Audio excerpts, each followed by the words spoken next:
Hi guys, ഇന്ന് ഞങ്ങൾ ഞങ്ങളുടെ ഹെലൻ ബേബീനെ സാൻഡിക്കുട്ടിനെ ഇൻട്രൊഡ്യൂസ് ചെയ്യുന്നതാണ്. ഉണ്ടോ, ഡോറിൻ്റെ ഇപ്പറേ കിടത്തിയിട്ട് ഡോർ അടച്ചിട്ടിട്ട് സാൻഡിനെ കാണിച്ചു കൊടുക്കുന്നതാണ്. എല്ലാ ദിവസവും കൊണ്ടുവന്ന് കയ്യിലിരുത്തി കാണിക്കും. പക്ഷെ ഇത് നിലത്ത് ഇപ്പം ഇന്നൊരു ചൂടുള്ള ദിവസമായിരുന്നു. അപ്പോൾ ഞങ്ങൾ വിചാരിച്ചെന്നാൽ നിലത്തുനിന്ന് കൊച്ചിനെ കിടത്തിയേക്കാം. നൊത്ത സ്വെറ്ററൊക്കെ ഊരി കൊച്ചിനെ നിലത്ത് കിടത്തി. അപ്പോൾ സാൻഡിക്കുട്ടിനെ അപ്പറേ വന്ന് നിന്ന് നോക്കുന്നതാണ്. അവൻ്റെ വിചാരം അവൻ്റെ അടുത്ത് നിൽക്കുകയാണ്. അവന് കളിക്കാൻ കിട്ടിയ എന്തൊരു ടോയ് ആണെന്നുള്ള രീതിയിലാണ് അവൻ്റെ നോട്ടം കേട്ടോ. തട്ടി പിടിച്ച് നോക്കുന്നു, നക്കി നോക്കുന്നു. പക്ഷെ അതുകൊണ്ടാണ് അവൻ മനസ്സിലാകുന്നത് ഗ്ലാസിൻ്റെ അപ്പുറം ഇപ്പറയാന്ന്. ടോയ് എന്നല്ല, നമുക്ക് ഇഷ്ടമുള്ള എന്താന്ന് അറിയാം. അല്ലെങ്കിൽ അവൻ കുറച്ച് ടോയ് ഒക്കെ അവൻ തൊട്ടുപോകാനൊക്കെ ശ്രമിക്കുന്നുണ്ട്. അവൻ പരിചയമില്ലായ്മ കാണിച്ചൊന്നുമില്ല. കുരയ്ക്കുകയോ ദേഷ്യപ്പെടുവോ അങ്ങനെയുള്ളൊന്നും കാണിച്ചില്ല. അവനറിയാം ആരോ ആണ്, നമ്മുടെ വീട്ടിലെ ആരോ ആണെന്നറിയാം. കൊച്ചു ഇങ്ങനെ കുറേ നേരം പട്ടിക്കുട്ടനെയൊക്കെ നോക്കി, കാരണം മൂവ് ചെയ്യുന്നതുകൊണ്ട് കൊച്ചിനാണേലും ഇൻട്രസ്റ്റ് ആയിരുന്നു ഇങ്ങനെ നോക്കി കിടക്കാൻ.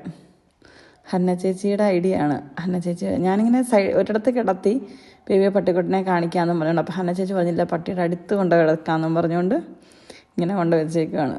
ഞങ്ങളുടെ സാൻഡിക്കുട്ടനും ബേബിയും കൊണ്ടുള്ള ഈവനിങ് ടൈം സ്പെൻഡ് ചെയ്തതാണ്. ചേച്ചി അവിടെ ഇരുന്ന് എല്ലാം എക്സ്പ്ലെയിൻ ചെയ്യുന്നുണ്ട്. സാൻഡിക്കുട്ടനെ ബേബിയെ കാണിച്ചു കൊടുക്കുന്നുണ്ട്, ബേബിയെ സാൻഡിക്കുട്ടനെ ഇൻട്രൊഡ്യൂസ് ചെയ്യുന്നുണ്ട്, എല്ലാം പറഞ്ഞു കൊടുക്കുകയാണ് ഞങ്ങളുടെ ചേച്ചി പെണ്ണ്. സ്കൂൾ കഴിഞ്ഞ് വന്നപ്പോൾ ഞാനിങ്ങനെ കുളിപ്പിച്ച് നിറത്ത് കിടത്തിയേക്കുമായിരുന്നു. അപ്പോഴത്തേനും ഹന്ന ചേച്ചി പട്ടിയുടെയും കുട്ടിയുടെയും കൂടെ ഇരുന്ന് കളിക്കുന്നതാണ്. മേരിക്കുട്ടിനെ ഇഷ്ടപ്പെട്ടു കേട്ടോ. ഇങ്ങനെ കുറേ നേരം ഇങ്ങനെ തറയിൽ കളിച്ച് കിടന്നു. ചൂടുള്ള ദിവസം മാത്രമേ നമുക്കിവിടെ ഇങ്ങനെ എല്ലാ സ്വെറ്ററൊക്കെ ഊരി ഇങ്ങനെ കിടത്താൻ പറ്റുള്ളൂ. അല്ലാത്ത എല്ലാ ദിവസവും കൊച്ച് ഫുൾ കവേർഡ് വിത്ത് സ്വെറ്റർ ആയിരിക്കുമല്ലോ. അത് ഹന്ന ചേച്ചിക്ക് ഉമ്മ കൊടുക്കുന്നു കേട്ടോ. സാൻഡി ഉമ്മ എന്നും പറഞ്ഞ് ഹന്ന ചേച്ചി വരുമ്പോഴത്തേനും ഹന്നയ്ക്ക് ഉമ്മ കൊടുക്കുന്നതാണ് സാൻഡിക്കുട്ടൻ. എന്താ ഞങ്ങളുടെ മേരിക്കുട്ടനും സാൻഡിക്കുട്ടനും ഹന്നക്കുട്ടനും മാളുക്കുട്ടനും അല്ലേ.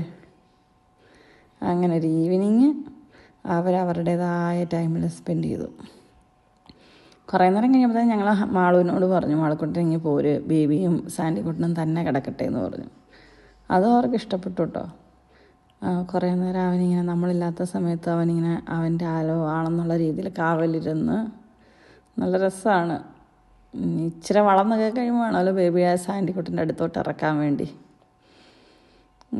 ഇങ്ങനെ കുറേ നേരം അവർ കളിച്ച് തീർന്ന് അങ്ങനെ ഞങ്ങളുടെ ഈവനിങ് ഫിനിഷായി.